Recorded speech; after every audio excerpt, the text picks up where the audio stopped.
এখন সবাই কেমন আছেন? আমিও ভালো আছি। যে সকালবেলা উঠে আসি পরিষ্কার করতেছে।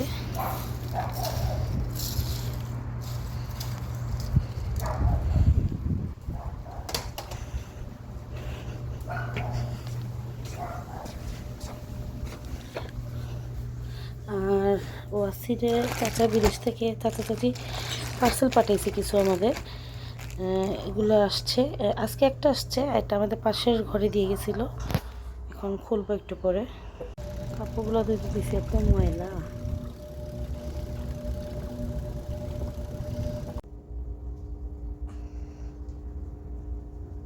করতেছি গরুর কলিজি, মুরগি দিয়ে আলু দিয়ে। আমডাল রান্না করছিলাম কালকে, আছে আমডাল।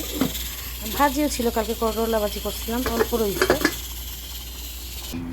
এই যে আমার ছেলে, আমি একটু আগে বের হয়েছিলাম, সে চিপস আইসক্রিম টাইসক্রিম কিনে নিয়ে আসছে। আর এখান থেকে আসলে দেখতে অনেক সুন্দর লাগতেছে, ইন্ডিয়ার মতো লাগতেছে। আর আইসক্রিম টাইসক্রিম কিনছে। শরীরটা ভালো না আসলে, মাথা ব্যথা, ঘুমায় পড়বে এখন। ভালো থাকবেন সবাই, আল্লাহ হাফেজ।